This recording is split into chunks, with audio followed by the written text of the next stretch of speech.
Francois, because he actually sort of like made the perfect setting for the topic that I choose to talk about. So we have seen a lot of people already talking a lot about models and numerical methods for solving these models and all the problems that come from that. So when I had to decide on my topic, I felt like, okay, there's a lot of problems here, but could I find a different angle, something new? And this geometry of contact sort of like felt like this is a problem. It's at least something that annoys me a lot when I'm working. So I thought I would pick that out as the central topic here. And I can hear already now from the audience that Jeff had problems with contact points, for the robots doing different kind of jittering things. Steven showed it in the gazebo thing also. There were some issues with contact here. So we've seen many examples of it, but it hasn't quite been put into some kind of precise definition what's wrong here, right? So Francois had an almost golden bullet answer to it, I think, but still there was something here that maybe some help is needed. So I will try and babble a little bit about that. You could attack this completely in a practical definition. So when I work with simulation, I like to put up my LCP problems and write some fancy numerical software for solving them, and then I want to look at the screen and say, hey, what goes on? So I really don't care a lot about the input going into these LCP problems, right? I just want to use something. I just want to have some contact points, right? So what is a contact point? Well, if I go and look at what I can get, if I go and get some collision detection engines and stuff like that, well, the contact point, it's, or you could ask what the surface is.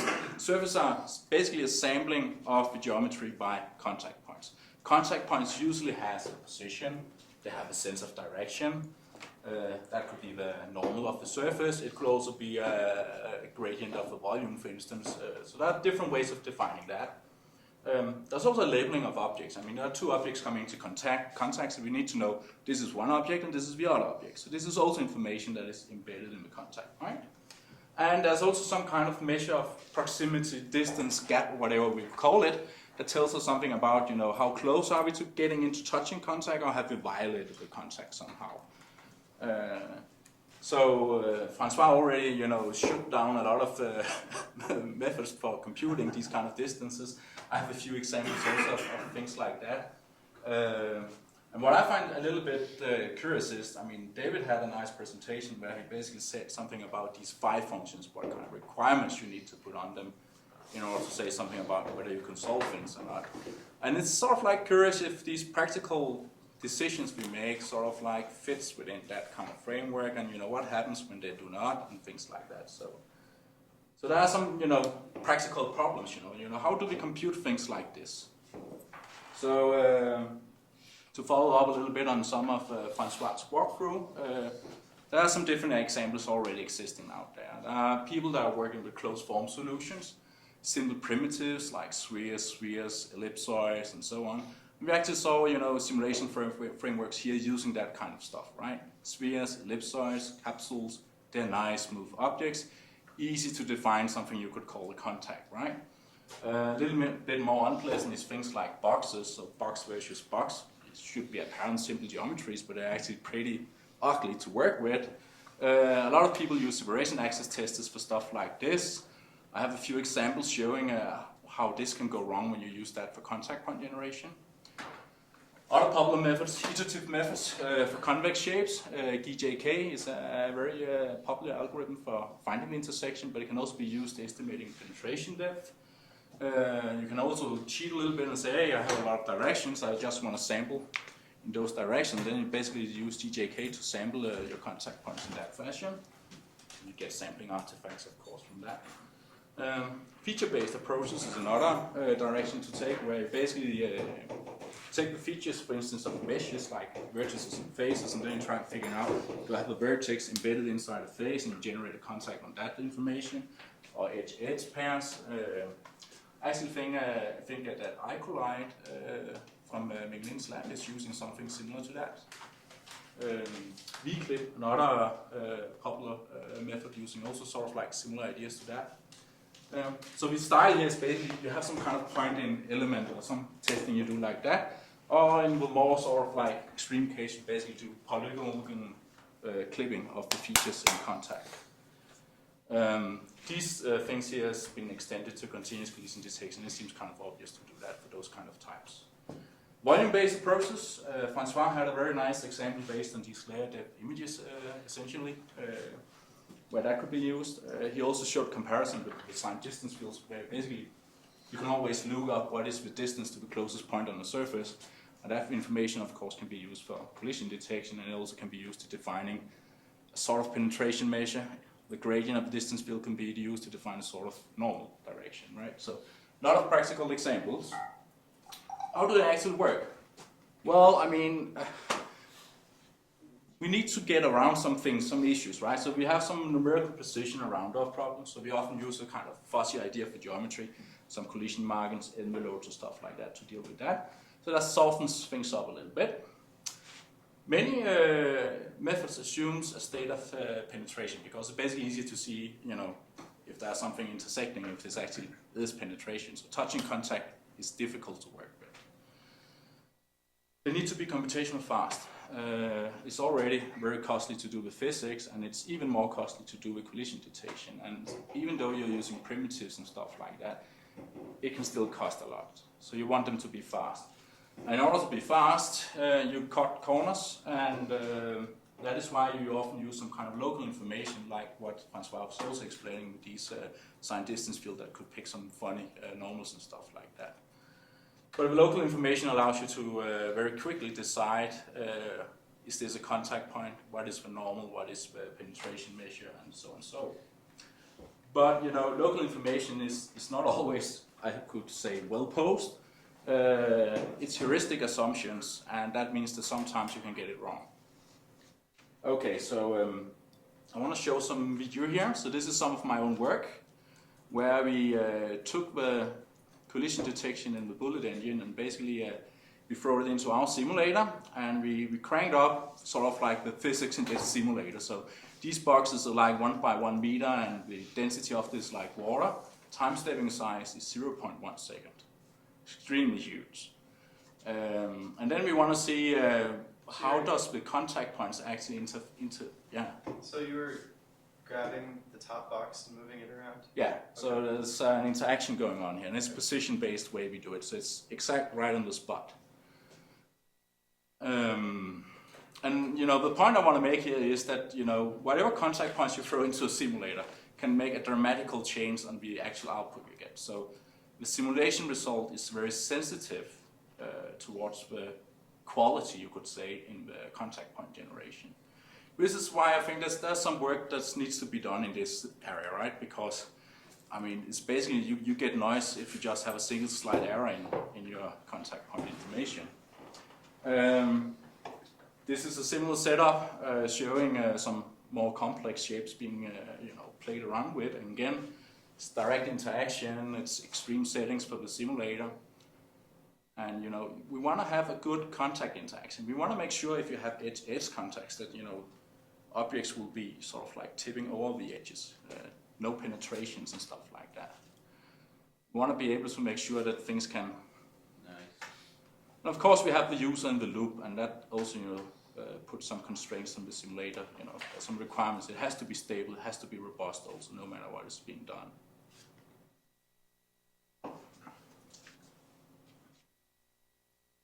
So just to give some, you know, pointers on the philosophy behind, you know, our method in order to make this a little bit more robust. The idea is as follows. You have some complex shapes, they might be interpenetrating, so what you basically do is you apply some method that, for instance, shrink the objects a little bit or move them apart or whatever in order to find two closest points. That gives you a direction of separation. Then you use the direction of separation to sort of like find your candidate faces of the polytopes that are sort of like most front-facing, right? So we don't use the separation direction as the actual normal, but we use it to search for the normal. Once we have found the normal, found the separation direction, we can find the faces represented in this normal direction we want, and we can actually go down and do exact polygonal intersection testing in this normal projected plane that we would have. This is what gave the stability you saw in the simulations before. Other kind of approaches is, well, signed distance field, they are popular. But they have this kind of funny business that sometimes the normal directions they make is sort of like, they're a bit funny. This is work done by my former PhD student Sarah. She's just about graduating, so that's why I call her former. She's out of my grabs now. So what her work did is basically annotated design distance field with some extra information about some of the surface geometry. And that helped fixing some of these issues here. There could be other issues. Sometimes it's difficult to know what is up and what is down. And if you put some extra information in, you can fix some of these issues and get into that case. But still, even though you add in all these extra heuristics and extra information, there's still, you can get these kind of funny things. Of course, you could start wondering whether you really want to have normal forces in those directions if you're doing a simulation like this. Also, there tends to be a certain kind of, smoothing going on. So this is, you could do spherical objects using these primitive forms, and it would be very easy to compute contact points, and you could actually get some symmetry in it also, right? But if you use sign distance fields, for instance, you start getting a lot of samples here, and they point in different direction. If you have some round off in your interpolation of these values, one of these going up here might tilt a little bit more in one direction than the other direction. And as a result of that, the balls would start to tumble over at some point. Right? So again, you could argue this is plausible physics, right, to see that. But it's generated from the contact point information in the first place, and the setup did not have that kind of information in it. So it's strange. Here's another example, basically where it's sort of like trying to do hard edge contacts. It's often something we don't like. It's a little bit like the torture testing, not as extreme as the one that yours showed. But the idea is basically the same.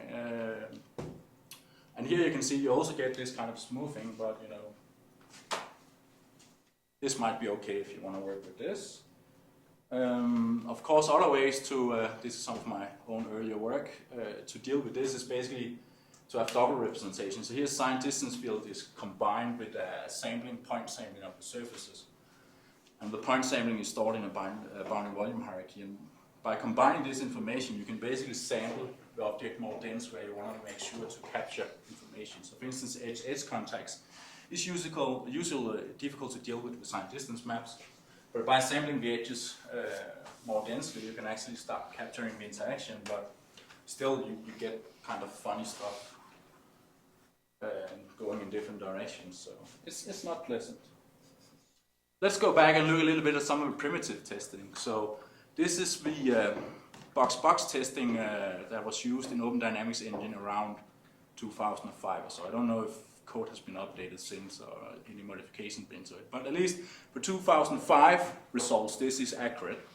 And unfortunately, sometimes if you have two objects being placed like this, two boxes almost on top of each other, one is tilted a little bit, you get a contact point floating outside in space, nowhere near the boxes.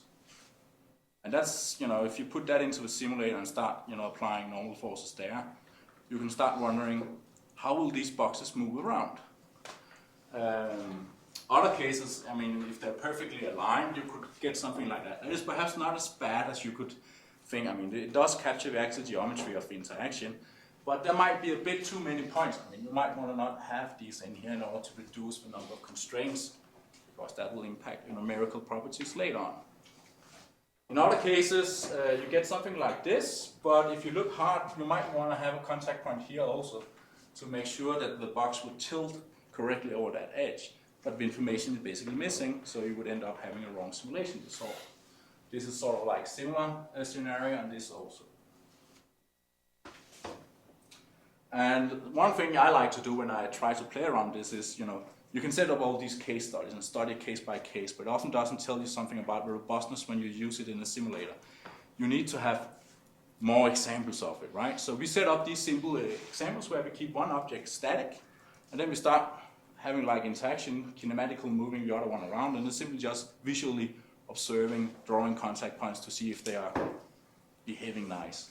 So this is an example of such an application, and you're seeing the top box is sort of like rotating, And you get some funny business here and some funny business there, and it's not really very nice. And then it's sort of like nice over here. So this is the ODE thing, and then we tried to think a little bit about it, and we came up with a little bit different way of doing it, and were able to capture it like this.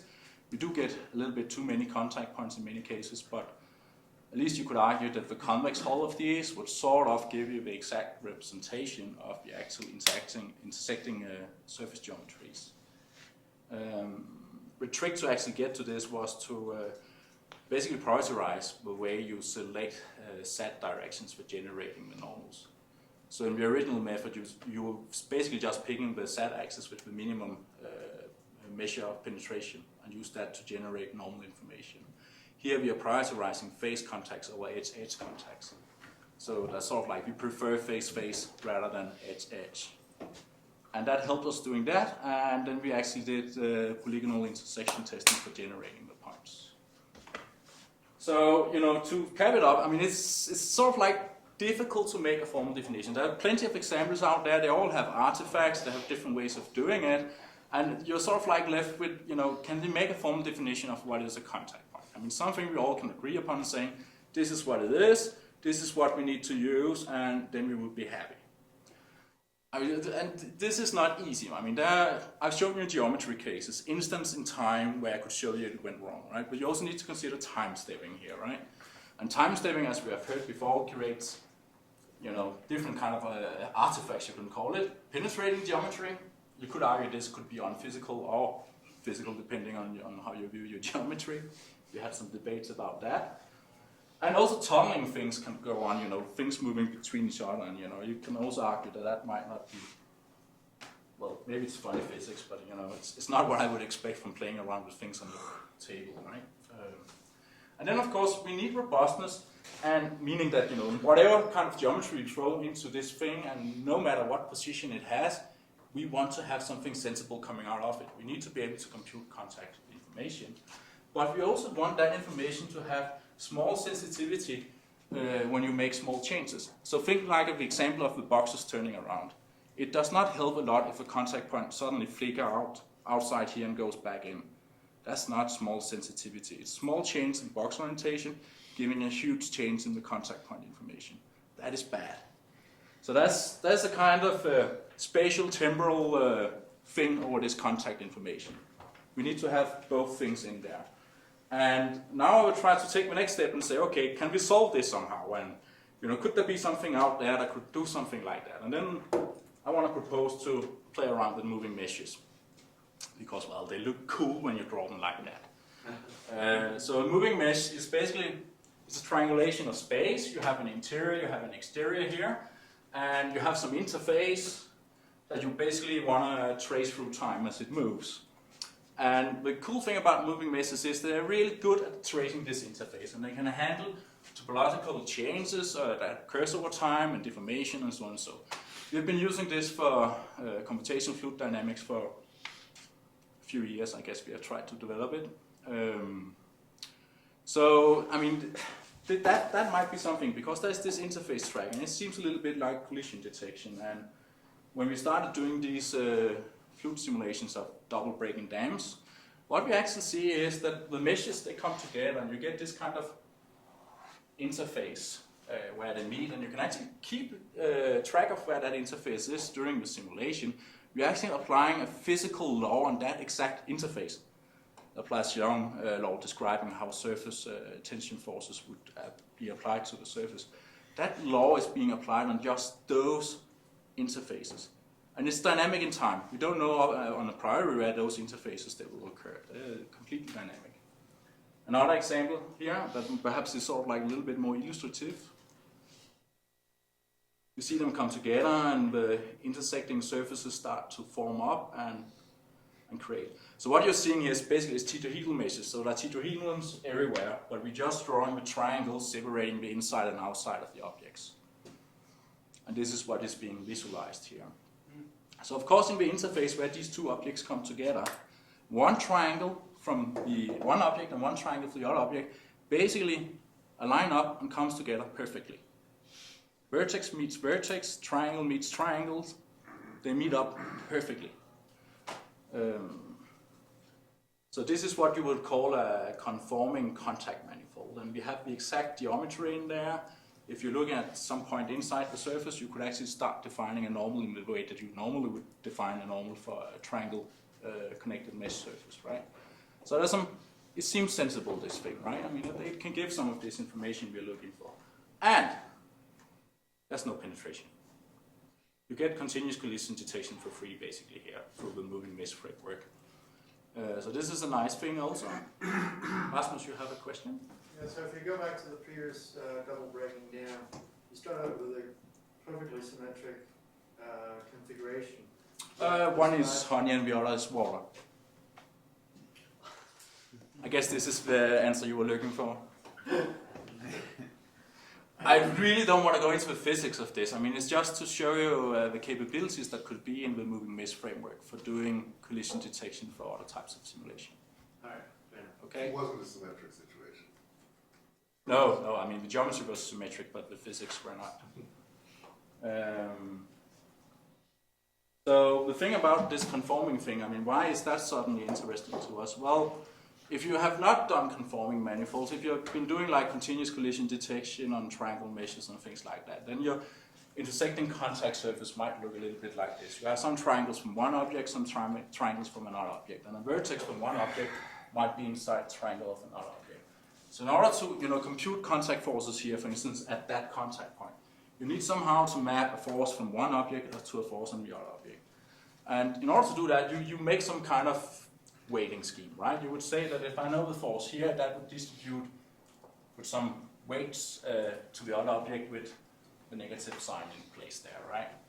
It's an interpolation kind of idea you create. You would do the same thing in order to figuring out what the relative contact velocity would be at that point of contact, right? So you have these weights. Those weights will basically go into the Jacobian that maps you from body space to contact space, right? So those will go in there. And you can see for this contact, the kth contact, you will be looking at the kth row of this Jacobian matrix, right? And you will have 1, 2, 3, 4 non-zero entries from that, right? And they look not the same, right? And the weighting probably also needs to fulfill some conditions to make sense. They cannot just be arbitrary, right? If you look at the conforming manifold, since we actually know that the geometry is perfectly aligned up, we don't have the weights in there. And if you look at the kth row, it will just have 2 non-zero values. Right? So it becomes very simple to generate Jacobian now. It becomes very simple to figuring out what is the force applied to one vertex to a vertex on the other side. If you go into the finite element stuff and you want to talk about, you have like traction conditions over the surface and stuff like that, then it also becomes a lot more easier to actually do these computations because the geometry aligns up, right? I think Barbara talked a little bit about something similar with these kind of couplings between different kind of meshes, right? And this goes away if you have the conforming property. I have a question. If you have sliding, like if this triangle is sliding, Let's not talk about sliding. I hate sliding for now.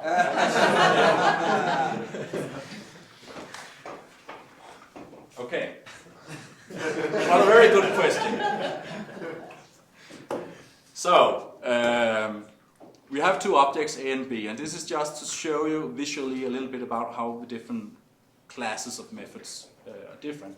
So discrete collision detection, you could have penetrations and you somehow need to make a sampling of this intersecting volume and decide on what is point, what is normal, what is distance. Your continuous collision detection, you get away with the penetration problem, but you somehow need to find the contact points as some kind of interpolating point between two surfaces coming together. Moving meshes look a little bit like this. So there's a whole lot more information here. We have something inside, we have something outside, so they're volumetric meshes that we're working with. It's no longer just surface representations. And we have the conforming contact manifold property here that we actually like. And we have continuous collision detection as a 3D. So what I've been saying so far, you can put into a table form like this, and you can start comparing what kind of features that is possible with the different types of methods.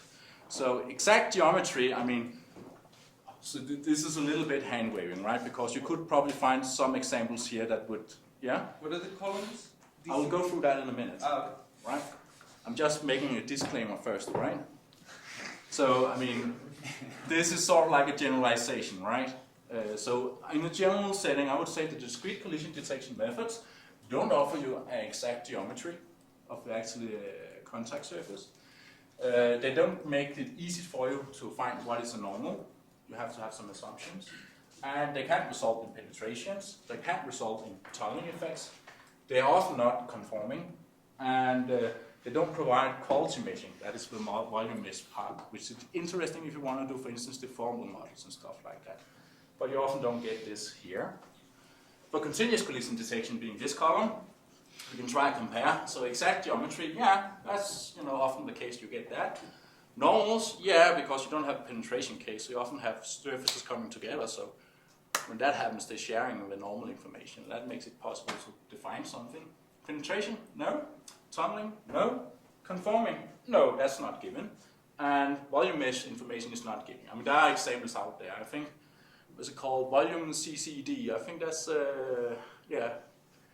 So that's one example out there, at least I'm aware of, that can do some of this stuff too, but not providing conforming manifolds, I think. The moving mesh framework, I mean, exact geometry, yes. Normals, yes. Penetration, no. Tunneling, no. Conforming, yes. Quality meshing, yes. So there are some benefits here. There are also some drawbacks, which I, left out with purpose. So, just in order to see, could we put some math to this? I mean, looking back at all I've been saying, could we somehow define what we mean by contact surfaces and contact points and stuff like that? And this is foolish math I just wrote late last night. I've not given it great considerations whatsoever, right? But you could think of objects as point set moving and changing in time, right? So you have two point sets, A and B. What is the contact? Well, it's the intersection of the point sets. If we have penetration, we end up with what Francois was talking about. If you don't have penetration, you would have the actual touch and contact point. You would have the 2D manifold that would describe the exact geometry surface, right? And you can say that the contact points, well, they need to be in this contact set. So, the discrete counterpart is this, a sampling of the contact set. How could you think about putting some requirements up on what is a normal at a point? Well, you could use the idea of defining normal cones of one object with respect to that point that you're looking at and say, okay, hey, normal information has to be in the normal cone and it has to be in the negative normal cone of the other object, if you pick out a normal. That might be something you would be looking for, I don't know. So this is an open question. It's a provocation to all of you to maybe help defining something here and put a formal definition down on what is a contact point. That could be interesting, I think. Jeff did this for 2 minutes since, so I guess I'm down to this now. I would have liked to talk a little bit about what the problems is with moving meshes. I think I will skip ahead with that. It's basically when you do the advection, you move one vertex at a time while you lock all the other vertices. So you get this kind of Gaussian ordering effect, right? Depending on what order you choose to work with your vertices, different things could happen. So this overall means it's sequential in nature and it's not easy to parallelize. I mean, you could do spatial decompositions to get around some of it to speed it up, right? And vertex order dependency is a pain. And you can see some of this symmetry thing sneaking in if you have symmetric simulations, as Rasmus was talking about, and you watch them. So I mean, for graphics, this is perhaps pleasing, but it's perfectly round cylinder, perfectly water, perfectly ball drop being dropped right in the center. I mean, from that argument, there should be no preferred radial directions whatsoever. But if you watch carefully here, you can actually see there are some, non-symmetry in here, and it might make it look a little bit more real. But there was nothing in the setup of this simulation that suggested that it should be like this. So this is a side effect basically from the Gaussian method. If you look at the performance profiling of this, so this is of course something that worries a lot of us. We want to make fast simulators. And I'm proposing moving meshes as one solution, and just told you about all the sequential stuff, right? And right now you should be worried a little bit, right? It's going to take some time. So this is some of the earlier work we did, and there's some time measurements here. So this column is basically the number of seconds it takes to move the vertices. This is the number of seconds it takes to do pressure solving the liquid. And this is the number of seconds that is being spent on actually assembling the finite element system, the matrices beneath everything. And if you try and say, how big fraction is this of the total simulation, then I think here it's around, what is it? 25% of the time being spent on the advection, right, roughly. There's not much you can do about that. You need to compute things accurately enough for things to look right. And this over here, you could parallelize a little bit and make it more easy to go around. And we did this in this work, so this is an update. Don't know why that looks so ugly. So this went down, and now you can see that the budget being used on this over here is more like 30% of the time. And it's actually now this does the bottleneck, moving the vertices around in the moving mesh. So I'll skip the explanation of why this is a problem. And then, just as a teaser, show you a little bit about what we have done to get around that. So we try to parallelize these things. So we rethought the entire algorithm of things, and applying some domain decomposition. There are some details in that here you can ask me about if you want to know them. Then I want to show you some examples. So this is a 4-core simulation on a moving mesh, and it's completely kinematic what you're seeing going on here. But you can kind of get an idea of how the changes in the mesh happens and so on. So there's smoothing turned on the exterior on the right image, and over here there's no smoothing on the mesh while it moves. There was some question somewhere. I'm sorry, the parallel version is on the left? They're both parallel. What's the difference? Sorry. The difference is in the quality measures and the smoothing that you decide to have in the mesh. So there's a lot of mesh control in the moving mesh framework. And this just shows you some of the variations that you can get. Often you don't care about the exterior mesh, how it looks like, right? But I mean, it can make sense to turn on some smoothing. It might make it easier to do continuous collision detection because you're estimating when you hit other things. So this is things you can play around with when you do simulation. You can do more funny kind of cases like this. Also both here is parallel, running on a 4-core computer. It's still sort of like experimental work. We haven't quite yet, started to do large-scale testing on this. And this is something we're working on right now. Other things we are trying to do is to get around these kind of element-wise operations that we are doing and say, okay, rather than just have one edge flip going on in order to improve mesh quality, let's do patches instead. Let's, cut out a piece of the mesh and put in a new mesh, basically, in order to make it more blocked. And we started playing with this for elastic simulation. So here you see an elastic object being squeezed between 2 plates, and I've been talking about mammography simulation, so some might know what this is going to end up being. But this is using this patchwork framework. There's not a big deformation going on here, so it's really not, putting any requirements to this patchwork method. But it's, we are experimenting with it and trying to detect contact points dynamically and do a normal force computation. There's no friction here. What is all the craziness? Excuse me? What is all the craziness? From my viewpoint as a computer scientist, No, but just what's being represented by all that jumping around? I'm not sure I understand your It's a question. flexible body. I think it's just vibration. Oh, it's a hyperelastic object being squeezed, and what you see is a visualization of von Mises.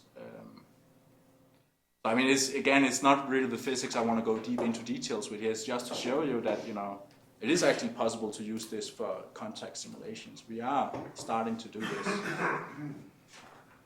And here I have just some stills of an animation being shown. Of course, you can see, we're nowhere close to mesh convergence and these kind of setups, but it is actually possible to do the interaction of 2 bodies dynamically and do some interactions here using this moving mesh framework. The last thing that I want to mention, and the last movie I'm going to show, and then I'm going to, give a word. Does that mean -1? -1. I've just shown this. So we did some GPU work with foam simulations, and the idea is to treat the advection numerically implicit. So we solve for the advection as a root search problem, which allows us to put this into kind of a Newton method framework. So the motion itself is seen as a line search. Right, so basically do backtracking until you get to a state that is well defined. And this is easy to map onto a GPU and do it parallel for all vertices and move around. Foam is a little bit easier than the moving mesh framework because there's only two topological operations being used here. It's edge flip and phasor collapses. There are a little bit more on the moving mesh framework. So that allows us, for instance, to make grammatical speed up. When we did this with the GPU stuff, from going from CPU to GPU, the speed up factors we got was around 10 and 20 just by doing this, and no optimization on the GPU work. So rethinking advection as a line search problem and applying numerical methods helped a lot to speed up this work. That's my final word on -2 or 3 minutes. I will say thank you and thank you for listening.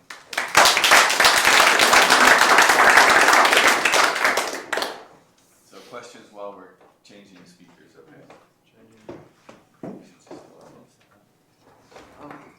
Yeah, David?